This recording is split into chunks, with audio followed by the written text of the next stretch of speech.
야, 저를 한번 따라서 하시기 바랍니다. 샬롬, 샬롬, 샬롬은 이스라엘의 인사입니다. 이 평안이라는 히브리어 샬롬은 유대인들이 아직까지도 우리나라에서는 안녕하십니까, 안녕하십니까 이런 인사가 이 샬롬이라는 인사입니다. 그래서 우리나라 이 안녕하십니까는 이 샬롬과 매우 비슷한 인사법입니다. 예를 들어서 영어에 아침에 만나면 굿모닝 하는데요, 이 굿모닝과 샬롬 혹은 안녕하십니까는 약간 격이 다른 인사말입니다. 이 히브리어 샬롬은 헬라어로 에이레네라는 단어로 번역할 수 있는데, 이 에이레네는 지난주에도 말씀드렸듯이 화목과 동의어입니다. 그래서 이 헬라어 에이레네는 우리나라 성경으로 번역될 때 한편에서는 화목이라고, 또 한편에서는 평안이라 이렇게 번역되어 있습니다. 지난주에 제가 화목의 헬라어 이 에이레네의 어근에 대해서 말씀드렸는데, 이 에이레네의 어근은 에이레라는 단어입니다. 이 에이레 혹은 에이로라는 단어는 영어로 to join 혹은 together, tie together, tie란 말은 이게 넥타이란 말입니다. 맺다는 뜻이에요. tie together.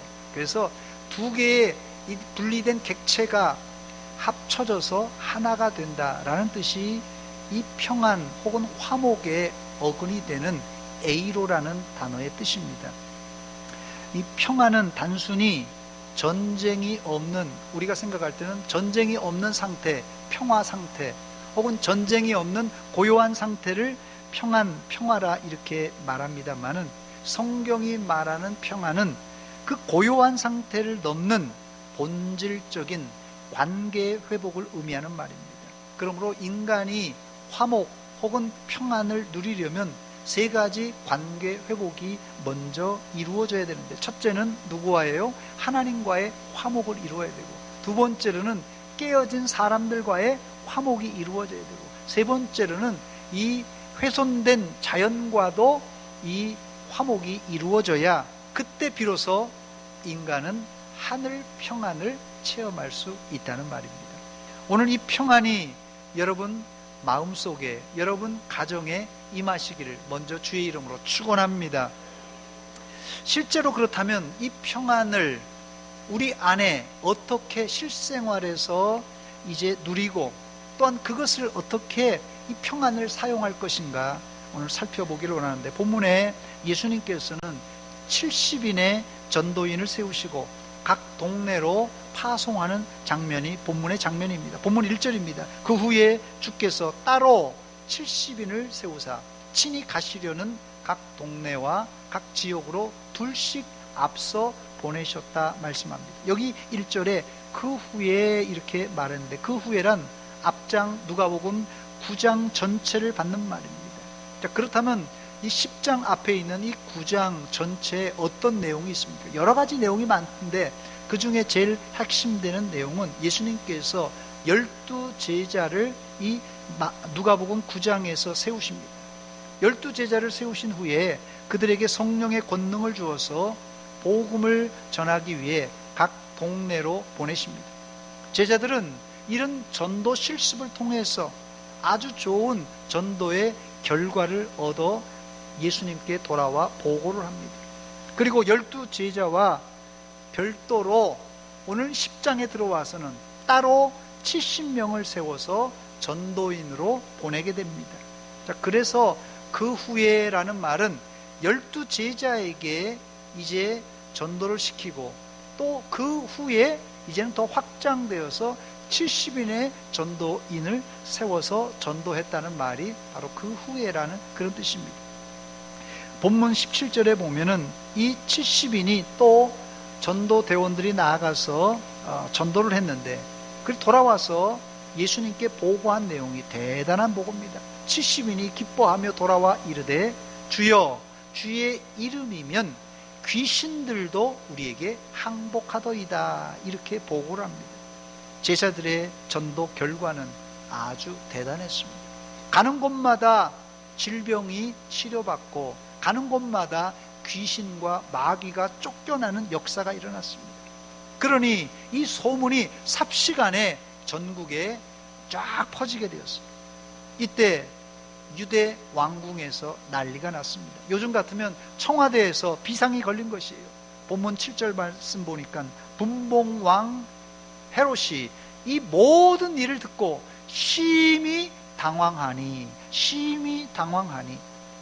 제자들이 전도하니까 헤롯이 벌벌벌 떨기 시작했습니다. 여러분이 지금도 전도하면 질병이 낫고 귀신이 쫓겨나가며 세상의 임금들이 벌벌벌 떨 줄 믿습니다.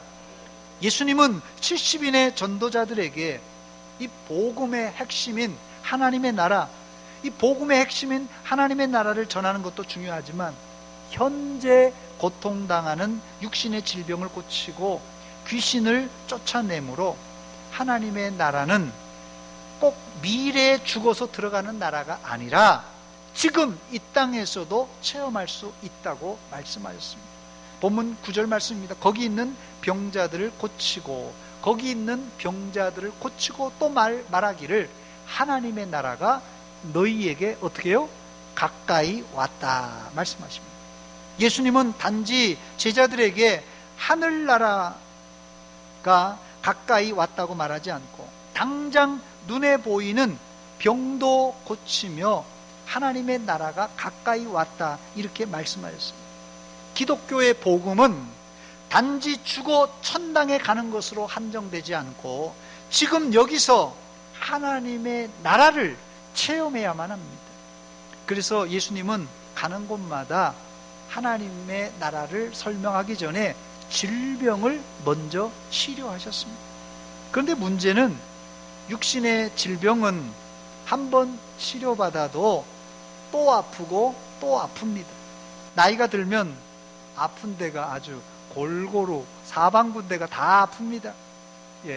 허리가 아파서 허리를 고치고 나면 무릎이 아프고 무릎 고쳐서 또 걸을만 하면 어깨가 아프고 이게 나이 든 증거입니다. 그래서 나이 들면은 보통 종합병원이라고 하지 않습니까?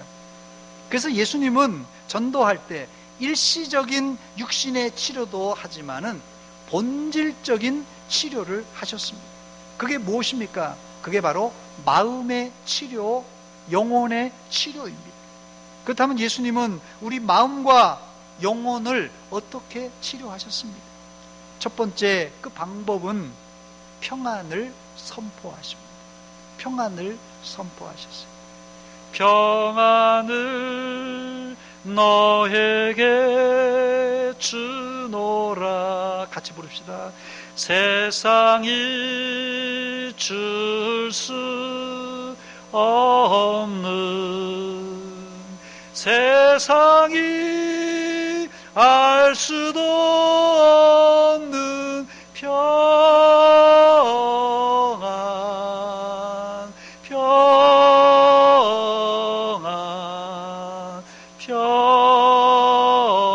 평안, 평안을 내게 주노라. 할렐루야. 요한복음 14장 27절에 나오는 말씀입니다. 평안을 너에게 끼치노니 곧 나의 평안을 너에게 주노라. 내가 너에게 주는 것은 세상이 주는 것과 같지 아니하니, 세상이 주는 것과 같지 아니한다 말하고 있습니다. 여기서 예수님이 강조하는 평안은 세상 사람들이 알지 못하는 차원이 다른 하늘 평안입니다. 예수님은 이 하늘 평안을 주시려고 이 땅에 오신 것입니다. 그래서 예수님은 제자들에게 본문 5절에 어느 집에 들어가든지 먼저 말하되 뭐라고요? 이 집이 평안할지어다. 이 집이 평안할지어다. 이렇게 가르쳤어요. 마태복음 10장 12절에도 12제자를 전도하러 보내면서 또 그 집에 들어가면서 평안하기를 빌라 말씀하셨어요. 마태복음에는 평안을 빌라고 하시며 기원의 형태로 기록되어 있지만 본문 이 누가복음에는 이 집이 평안할지어다라고 평안을 선언하고 있습니다. 예전엔 이 교단의 차이를 보통 이 찬송가에서 찾을 수 있었습니다. 그래서 이 80년대만 해도 찬송가가 통합되기 전까지만 해도 우리 교단과 또 타 교단들, 또 뭐 다른 교단들이 쓰는 찬송가가 달랐어요. 그런데 한국 교회에서 이러면 안 되겠다 해서 찬송가 공회에서 찬송가를 통합했습니다. 그래서 이제는 이 교단의 모든 한국 교회는 다 우리가 지금 쓰고 있는 찬송가를 동일하게 쓰고 있습니다. 대신에 이제는 교단의 차이를 알려면 이 축도를 어떻게 하는가를 보면 알 수 있습니다. 예장 통합 측의 경우에서는 제75회 총회에서 축도할 때 있을지어다 라는 축도 사용하기로 하지 않기로 결의를 냈습니다. 그러나 저희 합동 측과 고신 측 몇몇 보수 교단은 있을지어다 라는 문구로 축복 기도를 사용합니다. 그 이유가 있습니다. 그 이유는 개혁주의 신학에서는 축도를 복의 선언이라고 말합니다. 축도가 복의 선언이에요. 이것은 고린도후서 13장 13절에 기록된 내용 그대로입니다. 주 예수 그리스도의 은혜와 하나님의 사랑과 성령의 교통하심이 너희 무리와 함께 있을지어다 그랬습니다. 축도는 복을 비는 것이 아니라 하나님께서 약속하신 복이 이루어질 것에 대한 뭐라고요? 선언입니다. 선언입니다. 그래서 있을지어다가 맞는 것이에요. 축도를 영어에는 이 베네딕션이라고 하는데요. 베네딕션, 축도의 이 문자적인 의미는 헬라어의 원어를 찾아보면 이 축도란 말의 뜻은 좋은 것을 말한다 혹은 복을 선언한다는 것이에요. 그래서 이 축도의 핵심은 복을 빌어주는 것이 아니라 축복을 선언하는 것입니다. 물론 복의 주체는 하나님이시에요. 복을 주시는 분은 하나님이시에요. 복의 근원은 하나님이십니다. 목회자가 아니에요. 다만 목회자가 하나님을 대신하여서 하나님의 복을 선포하는 것뿐입니다. 그래서 우리 교단에서는 축도할 때 반드시 있을지어다 라고 선포하는 것입니다. 예수님은 하늘 평안을 주시는 분이므로 이 평안을 선언할 수 있지만 예수님의 제자들은 평안을 수요할 자격이나 능력이 없는 한낱 인간에 불과합니다. 그러나 예수님은 제자들에게 이 평안을 선언할 수 있는 축복권을 부여해 주셨습니다. 본문 5절에 이렇게 말합니다. 어느 집에 들어가든지 먼저 말하되 이 가정에, 이 집에 평안할지어다. 이 집이 평안할지어다 했습니다. 축복과 평안의 주관자가 되시는 주님이 그 권한을 제자들에게 위임해 주신 것입니다. 제가 서두에 이 샬롬이란 단어를 말씀드리면서 히브리인의 인사말이라 말씀드렸는데 샬롬은 인사인 동시에 축복 그 자체입니다. 샬롬은 인사인 그 자체가 되지만 이게 축복이에요. 샬롬, 평안할지어다. 어떤 분들은 이런 귀한 축복을 남발하지 말라 이렇게 얘기하는 분들이 있는데 이런 분들은 성경과 또 예수님의 의도를 잘 이해하지 못하는 분들입니다. 본문 5절과 6절에 보면 어느 집에 들어가든지 먼저 말하되 이 집이 평안할지어다 하라 그랬어요. 만일 평안을 받을 사람이 거기 있으면 너희의 평안이 그에게 머물 것이요 그렇지 않으면 그 빈 평안이 누구에게로? 너희에게로 돌아오리라 그랬어요. 그러니까 아무 집에 들어가든지 평안할지어다 축복을 외치라는 말입니다. 대신 평안이 임하는 것은 경우에 따라 달라집니다. 평안을 받을 사람이 있으면 평안을 그 집 사람들이 받고 만약 그 집 사람들이 끝까지 복음을 거부하고 평안을 받을 자격이 돼 있지 않으면 그 빈 평안은 땅에 떨어지는 것이 아니라 그 축복한 사람에게로 돌아오게 된다는 사실입니다. 그러므로 성도들은 어디를 가든지 평안할지어다 축복해 주는 사람입니다. 그래서 저는 신방을 할 때마다 가정에 들어갈 때마다 혹은 아무 식당에 들어갈 때마다 조용히 눈을 감고 잠시 그 가정과 식당을 축복합니다.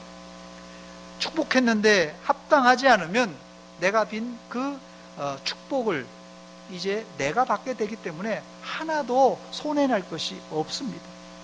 두 번째, 평안의 선언은 단순한 마음의 잔잔한 평온을 위함이 아닙니다. 우리가 보통 생각할 때 평안은, 마음의 평안은 마음이 잔잔한 그런 평안을 원하실 것이에요. 그런데 성경이 말하는 이 평안의 선언은 십자가의 선포입니다. 평안의 선언은 십자가의 선포입니다. 예수님이 선포하신 평안은 우리가 말로 선포하면 누구나 받을 수 있어요. 예수님께서 평안할지어다 했으니까 말로 하면 그것을 평안을 받을 수 있습니다. 그러나 이 평안은 엄청난 대가, 즉 십자가로 이룬 핏값입니다. 다시 말해서 샬롬의 선포는 십자가의 선포와 같습니다. 에베소서 2장 13절에 보니까 이제는 전에 멀리 있던 너희가 그리스도 예수 안에서 그리스도의 피로 가까워졌느니라 그랬습니다. 그리스도의 피로 가까워졌다. 이 가까워졌다는 말이 바로 평안의 헬라어 에이레네의 원뜻입니다. 골로새서 1장 20절에도 바울 사도는 예수님의 십자가의 피로 평안을 얻었다고 밝히고 있습니다. 그의 십자가의 피로, 그의 누굽니까? 예수님의 십자가의 피로 화평을 이루사 만물 곧 땅에 있는 것들이나 하늘에 있는 것들이 그로 말미암아 자기와 화목, 이게 다른 말로 평안입니다. 자기와 화목 평안하게 되기를 기뻐하신다고 말씀하고 있습니다. 예수님이 제자들에게 고난을 주며 선언하게 하신 이 샬롬은 단지 예수 믿고 이 불안한 마음이 사그러들고 불면증이 없어지는 그런 차원의 평안이 아닙니다. 만약에 이런 평안을 원한다면 꼭 교회에 와서 하나님을 믿을 필요가 없습니다. 사실 깊은 산속에 조용한 암자 혹은 절에 가서 수양을 하면은 교회보다 더 마음에 평안이 있고, 또 부처님께 몇 배 한다고 그러면 108배 한다고 그러는데, 이 부처님께 108배를 하고 나면 아마 힘들어서도 잠도 잘 자서 불면증도 없어질지 모르겠습니다. 기독교의 평안은 그런 평안이 아니라 예수님의 십자가로 인한 관계 회복 혹은 죄 청산으로 인한 본질적인 평안을 이야기하는 것입니다. 그러므로 불교 신자가 말하는 평안하세요 하는 말과 기독교인이 말하는 샬롬은 무게가 다르고, 아니 무게가 다를 정도가 아니라 질이 다른 평안입니다. 그런데 불행히도 말세에 기독교가 타락해서 미국에서 크게 부흥하고 있는 몇몇 교회의 설교를 들어보면 현대인들에게 인생의 문제 해결을 위한 달콤한 복음만 전하고 있어요. 머리가 아프면 뭘 먹죠? 머리가 아프면 이게 세대의 차가 있더라고요. 머리가 아프면 이게 9세대는 사리돈 하는데, 뭐 좀 신세대는 개보린하고, 또 더 신세대는 뭐 펜잘하고, 이 진통제가 여러 가지지 않습니까? 머리가 아프면 진통제를 먹어요. 뭐 이빨이 아파도 치통에도 진통제, 생리통에도 진통제, 아플 때 진통제를 처방하면 처음에는 당장은 괜찮습니다. 그러나 원인을 알지 못하고 계속 진통제를 쓰다 보면 병을 키우기도 하고, 한 알, 두 알 먹다가 나중에는 진통제 약발도 안 듣는 그런 초유의 사태에 빠지고 맙니다. 현대 기독교가 이런 유혹에 빠져서 편리하고 익숙한 그냥 단방약 처방에만 익숙해져 있습니다. 인생에 큰 문제가 발생했는데도 아이고 형제님 평안하세요, 자매님 평안하세요, 우리는 하나님을 믿으니까 아유 걱정 없습니다, 아유 문제 없을 거예요. 얼마나 듣기 좋은 소리입니까? 그런데 이것은 과거 2700년 전 이사야와 예레미야 선지자 시대 가짜 선지자들이 주로 했던 말이 이 말입니다. 그들은 입술에 샬롬을 달고 살았어요. 평안합니다, 샬롬입니다, 평안합니다. 그런데 어떻게 됐습니까? 주전 586년 바벨론 제국에 나라를 빼앗겨서 70년 동안 포로 생활을 하는 비참한 백성이 되고 말았습니다. 여러분, 샬롬이 좋다고 죄가 관영하고 우상 숭배하고 있는데도 샬롬 평안하세요, 잘못했는데도 샬롬 평안하세요 이렇게 했다가는 너도 망하고 나도 망하고 우리 모두 다 망하고 말 것입니다. 이럴 때 참 선지자라면 너희들 이렇게 우상 숭배하고 죄 지으면 망한다, 회개하라, 독을 품고 외쳐야 될 것입니다. 저는 이것이 역설적으로 현대인들에게 필요한 샬롬, 평안이라고 생각합니다. 그런데도 불행히도 현대 기독교인들은 달콤한 이야기만 들으려고 합니다. 요즘은 이제 가정교육도 참 어려워졌어요. 자녀들에게 아빠가 엄마가 좀 싫은 소리 하면 아이들이 들으려고 안 해요. 그냥 문을 꽝 닫고 그냥 자기 방으로 들어가 버리는 거예요. 이제는 아이들이 잘못하고 있는데도 부모가 자녀 눈치 보는 시대입니다. 이게 잘못돼도 한참 잘못됐어요. 요즘은 이제 성도가 잘못했는데도 목사가 제대로 말도 못하는 시대입니다. 혹시 교회를 떠날까봐, 아이고 목사님이 나를 혼내, 이 교회 아니면 다른 교회 없나? 그냥 휙 가버립니다. 성도가 우상이 되어버렸어요. 가정에선 자식이 우상이 되고 말았습니다. 그러므로 우리의 샬롬의 선포는 죄 가운데에서, 우상 숭배하는 가운데서 평안이 아니라 죄를 청산하고 예수 그리스도 안에서 이루어지는 참 평안을 선포해야 됩니다. 바로 이것이 예수 믿고 평안하세요라는 그런 뜻이에요. 그냥 무작정 평안하세요가 아닙니다. 예수 믿고 예수의 십자가로 죄를 다 청산하고 참 평안, 하늘 평안을 얻으세요, 이 말입니다. 세 번째, 그런데 우리가 평안을 선포하려는 전도의 현장은 결코 만만한 곳이 아닙니다. 본문 3절 말씀 보니까 갈지어다 내가 너희를 보냄이 어린 양을 어디로요? 이리 가운데로 보냄과 같도다 그랬어요. 70인의 전도인들이 가야 될 곳은 맹수들이 드글드글하는 곳입니다. 세상은 우리도 살아가기가 위험한 곳이에요. 눈 감으면 코 베어가는 곳이 바로 지금 말세지말입니다. 그런데 사실 더 위험한 사람들이 있어요. 누가 더 위험합니까? 내가 위험에 처해 있다는 사실조차도 똥오줌 못 가리는 그런 사람이 더 위험하다는 것이에요. 이런 사람을 성경은 잃은 양에 비유했습니다. 마태복음 10장 6절 말씀 보니까 오히려 이스라엘 집에 잃어버린 양에게로 가라고 그랬어요. 길을 잃고 지금 방황하는 잃은 양에게로 가서 복음을 전하라는 말입니다. 예수님 당시에도 이스라엘 안에는 길을 잃고 방황하는 잃은 양이 많았다는 뜻입니다.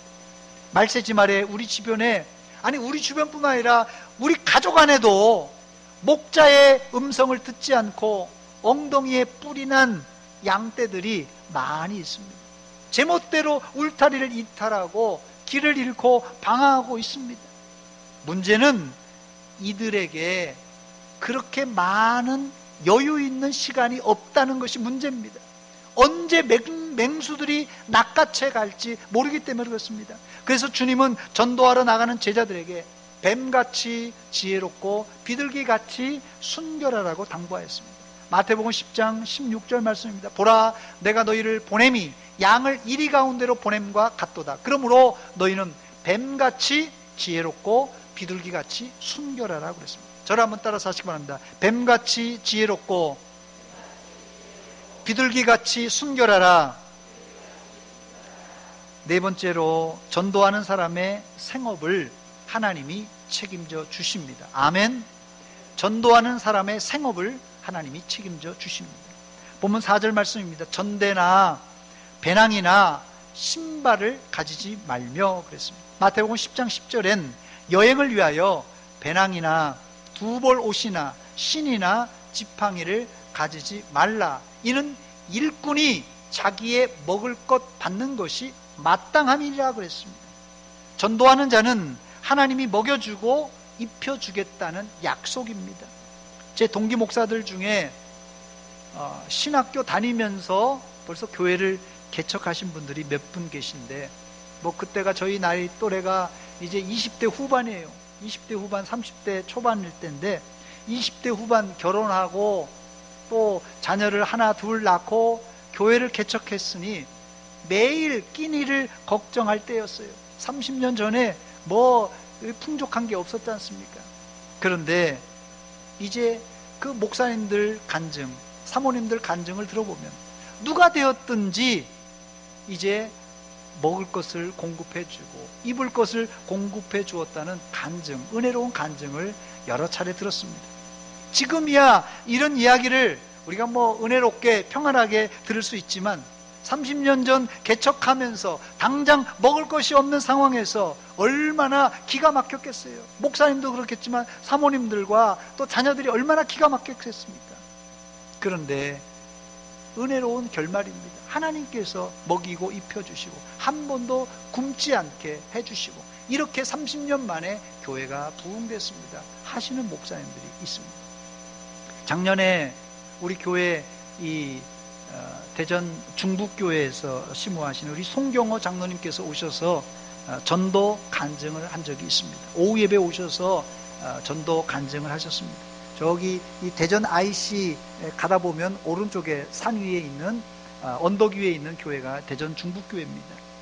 저는 아직도 그 송 장로님의 전도 간증이 제 뇌리에 아주 생생한데, 장로님이 인쇄소를 경영하시는 분입니다.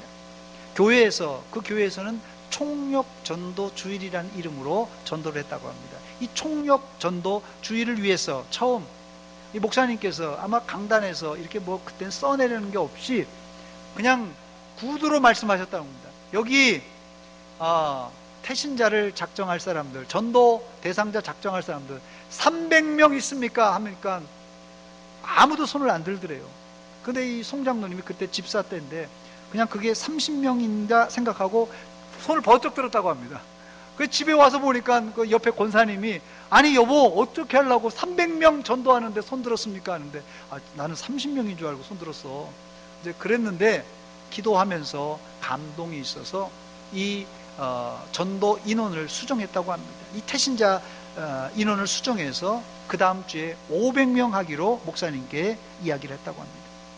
그리고 전도를 시작했어요. 근데 결과는 당일에 이 송장로님이 1743명을 데려왔고 또 데리고 온 분들 중에 583명이 결신을 했다고 합니다.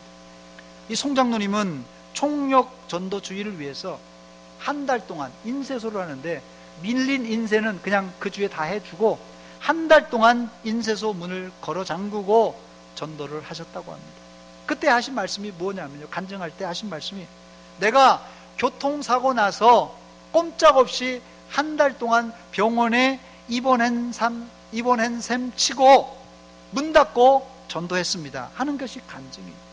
또 이때 전도하기 위해서 한 달 동안 자신이 쓴 비용이 600만 원이 들었다고 합니다. 벌써 이게 꽤 오래된 얘기입니다. 교회에서 전도하라고 돈을 준 것이 아니라 사비를 털어서 600만 원을 쓴 것입니다. 이때가 대전 중북교회가 교회를 건축하고 약 400명의 성도가 모일 당시라고 합니다. 그런데 그 해에 이제 교회를 건축했는데 크게 예배당을, 지금 있는 예배당을 건축했는데 이게 자리가 텅텅 비잖아요. 그래서 전도합시다 해서 전도했는데 그날 하루에만 1,500명이 어쨌든 초청되어 왔다고 합니다. 1부, 2부, 3부 하여튼 10,000명 이상이 초청되어 왔다고 합니다.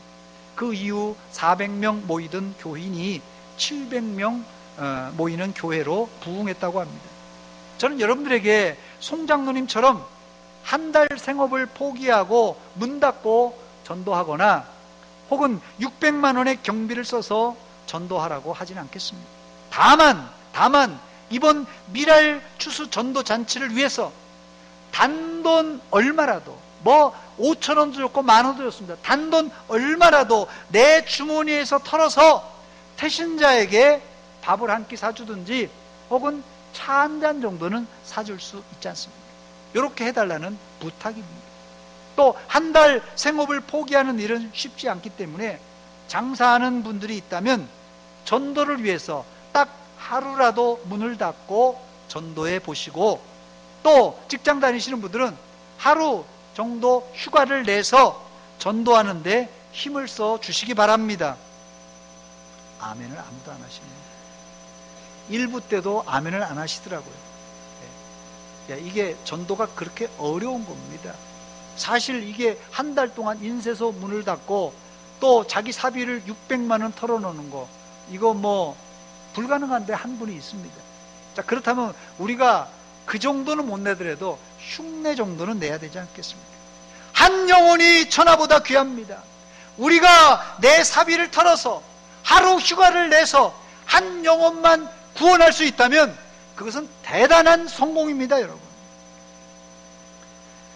물론 우리 교회 앞에 이제 이런 일이 누가 있을지 저는 모릅니다. 그러나 마음에 감동되는 분이 있다면 내 사비를 좀 털고 하루라도 휴가를 내서라도 이런 전도하는 일에 힘써 주시기를 주의 이름으로 당부드립니다.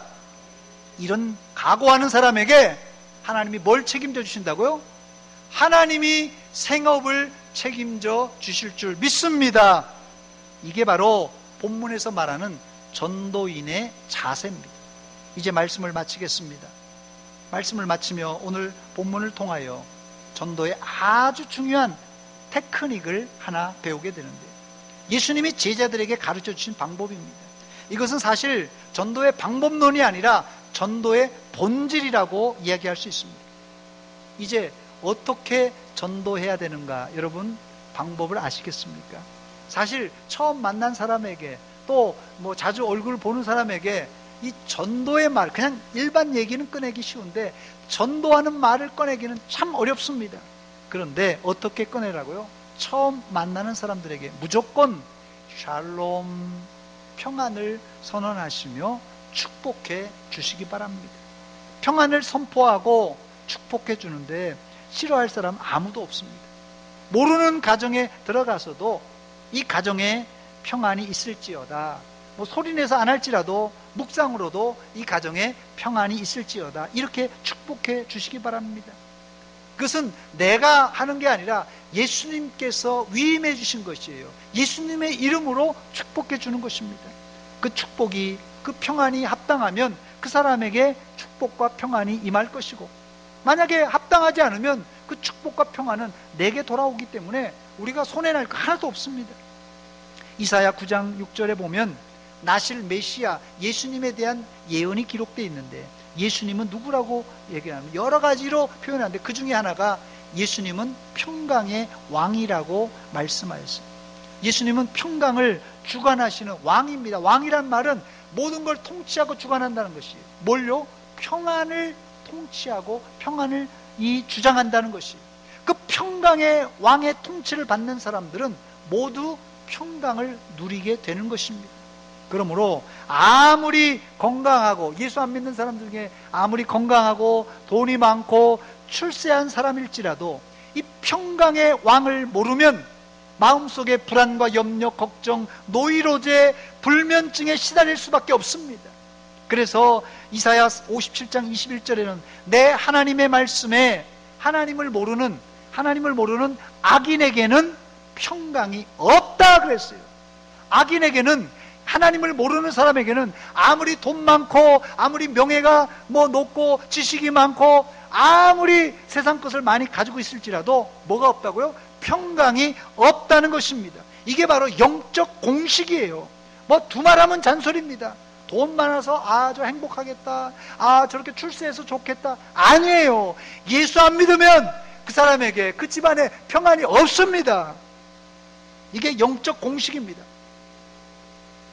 이런 자에게 바로 우리가 평안을 선포하고 평강의 왕, 이 예수님을 소개하는 것입니다. 이게 뭐라고요? 이게 전도입니다, 여러분. 끝으로 우리 민수기 6장 23절 27절에 나오는 제사장 아론의 축복으로 말씀을 마치도록 하겠습니다. 이 아론의 축복의 핵심은 두 가지예요. 아론의 축복의 핵심은 은혜와 평강입니다. 은혜와 평강.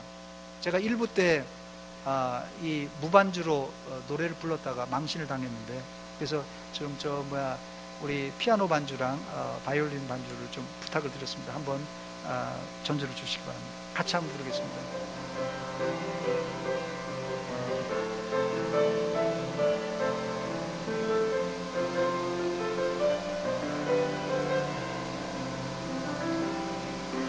여호와는 너에게 복을 주시기를 원하며 너를 지키시기를 원하시.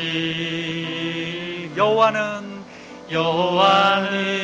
그 얼굴을 너를 향하여 드사 은혜와 평강 주시길 원하노라. 여호와는 너에게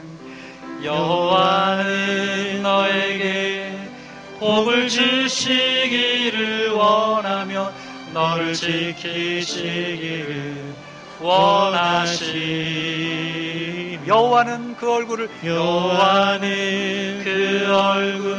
너를 향하여 드사 은혜와 평강 주시기 원하노라. 너를 보배롭고 존귀하게 여기시는 하나님이 내 삶 속에서 이 약속을 신실하게 이루시리. 땅에 기름 것으로 하늘에 신령한 것으로 너를 복주시고 지키실 하나님이 너의 영원 잘되도록 은혜 베푸시며 평강으로 인도하시리. 이 시간 기도하겠습니다. 여호와는 너에게 복을 주시고 여호와는 너에게 은혜와 평강 주시기를 원하노라. 우리가 다른 말을 전도하는 것이 아닙니다. 평안을 모르는 자에게, 하나님의 은혜를 모르는 자에게 하나님의 평안과 은혜를 선포하는 것이 전도입니다. 우리에게 먼저 하나님의 은혜와 평강을 주시었고 그 풍성한 은혜를, 평강을 사람들에게 나누는 전도를 실천하게 하시옵소서. 이 말씀을 듣고 은혜 받은 대로 같이 한 목소리를 같이 기도하겠습니다. 하나님, 우리 아버지, 은혜와 사랑 감사드립니다. 이 아침에 우리를 살펴주시고 우리에게 은혜 주신 거 또 감사드립니다.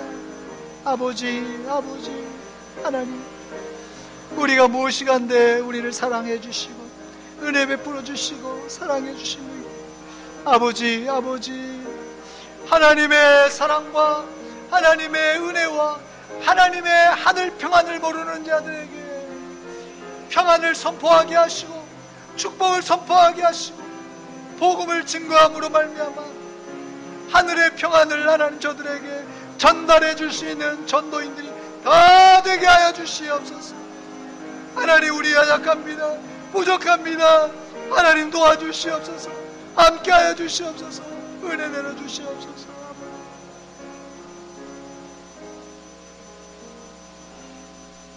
하나님, 우리 아버지, 은혜와 사랑 감사드립니다. 세상은 평안을 원하지만은, 세상은 행복을 원하지만은 예수 밖에 행복과 평안이 없는 것을 믿습니다. 하나님을 알지 못하고 주님을 믿지 않는 자들에게 우리가 하나님의 은혜와 평강을, 축복을 선언하며 전도하게 하여 주시옵소서. 우리 온 교회 입이 열리게 하시고 전도의 문이 활짝 열려서 죽어가는 심령들을 구원해낼 수 있도록 우리에게 능력과 힘을 허락하여 주시옵소서. 그래야 많은 곡식단으로 하나님께 영광 돌리게 하여 주시옵소서. 예수님의 이름으로 기도하옵나이다. 아멘.